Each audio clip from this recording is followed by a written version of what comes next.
Faudrait-il qu'on parle uniquement de l'offensive au niveau de Kharkiv ou des offensives russes? Nous allons parler des offensives parce qu'il n'y en a pas une. Et 3 localités viennent d'être libérées par l'armée russe. C'est-à-dire, du 5 mai au 10 mai aujourd'hui, 3 nouvelles localités viennent d'être libérées par l'armée russe. Et le bilan parle de lui-même. Le bilan côté occidentaux, côté otanien, le bilan parle de lui-même. Le bilan, il est lourd. Nous allons entrer tout à l'heure dans les détails du bilan. C'est le bilan quotidien, hebdomadaire de M. Sergei Shoigu. Bien vrai que le gouvernement russe a démissionné, parce que, vous savez, M. Vladimir Poutine, après sa réélection, le gouvernement se devait de démissionner. Mais le Premier ministre vient d'être validé par la Douma, parce que M. Vladimir Poutine avait proposé son Premier ministre sortant à la Douma, le Parlement russe, qui a validé. Et donc, vous devez savoir aussi que la nomination du ministre de la Défense, le ministre de l'Intérieur, le ministre des Affaires urgentes, le ministre des Affaires étrangères sont du domaine du président de la République. Et donc, on s'attend naturellement à la conduite, à la reconduite de M. Lavrov. Nous ne sommes pas encore là, mesdames et messieurs. Nous parlons de la libération des 3 localités. Chères dames, chers messieurs, chères demoiselles, avant que je ne me plonge dans ce nouveau sujet, le disséquer pour que vous puissiez prendre ce qui vous intéresse, permettez-moi de vous dire, partagez la vidéo dans tous les groupes possibles. Partagez massivement la vidéo, mesdames et messieurs. Je vous ai dit, chaque personne doit cliquer sur le bouton partager, vous partagez. Vous likez la vidéo, vous mettez assez de cœur. Vous savez, plus il y a de réactions, n'est-ce pas, plus ça permet à notre page de se développer. Je vous ai dit, l'objectif visé, c'est le 1 million d'abonnés. Voilà. Et je compte pour vous, pour faire la promo de cette page. C'est votre page, c'est votre plateforme d'information. Chères dames, chers messieurs, chères demoiselles, je vous ai dit de rester scotchés et de rester connectés. Voilà. 3 localités libérées, n'est-ce pas? Et 27 frappes de missiles portées, n'est-ce pas? 2 missiles portés. Bilan hebdomadaire de la défense russe. Mesdames et messieurs, le bilan parle de lui-même. L'armée russe a continué sa poussée sur l'axe d'Advika, tout en repoussant divers contre-attaques. Cette semaine, selon le nouveau bilan hebdomadaire du ministère de la Défense russe. Mesdames et messieurs, installez-vous confortablement, partagez la vidéo et tendez très bien l'oreille pour entendre le bilan du ministère de la Défense russe. L'armée russe a libéré les localités de Kislovka et de Liarovka dans la région de Kharkov, ainsi que celle de Novo-Kalinovo en République populaire de Donbass du 5 au 10 mai. Énumère la défense russe dans son bilan hebdomadaire. Mesdames et messieurs, nous touchons alors les points essentiels de ce bilan hebdomadaire. Et le bilan, il est lourd. Le bilan est salé. Comme on dit souvent, la note est salée. Ce bilan, il est très salé. Le groupement centre a repoussé 48 contre-attaques des forces otaniennes.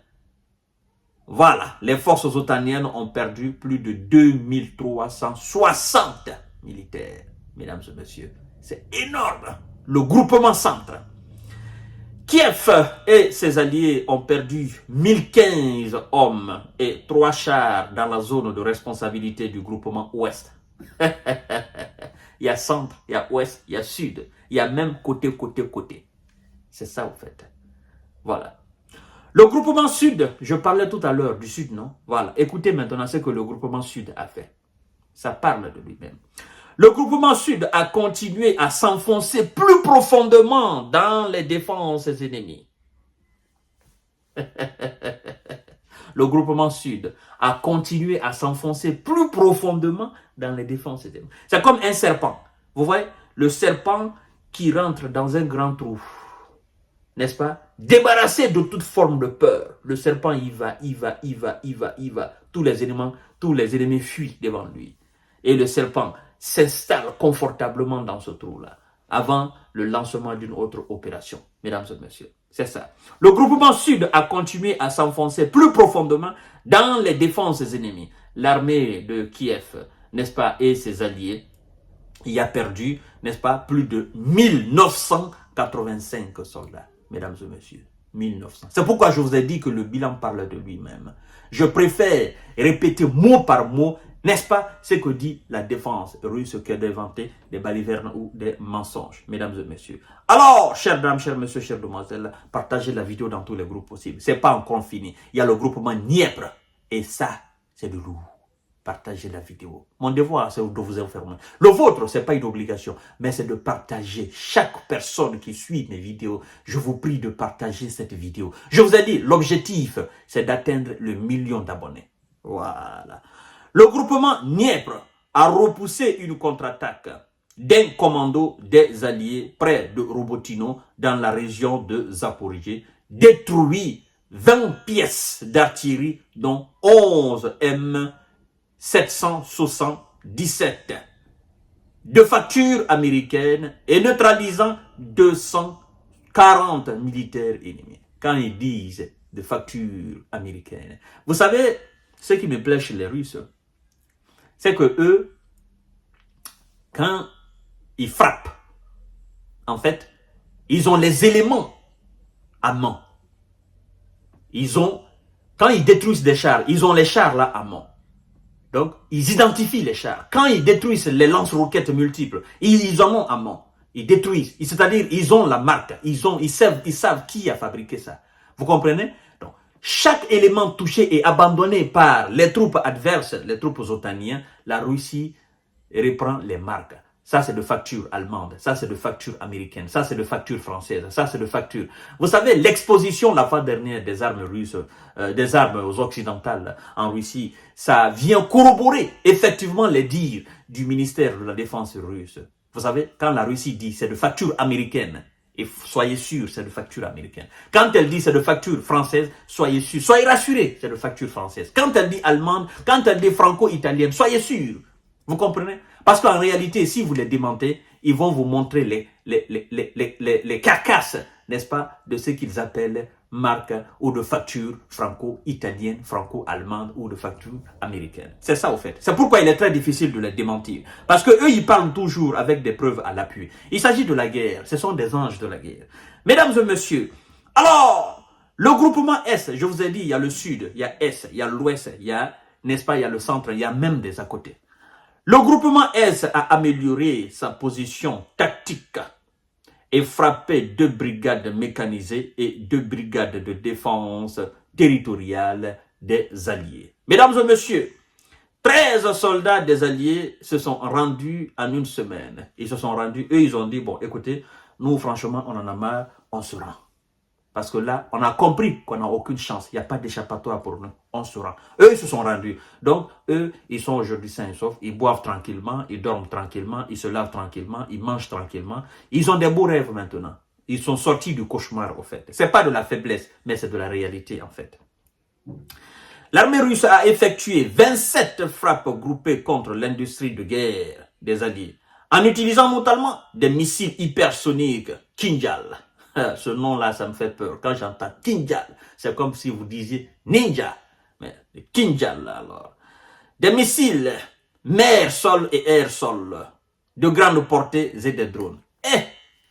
Je vous ai dit, hein, écoutez, ils disent de missiles mer, sol, air, sol. Est-ce que vous savez ce que ça veut dire?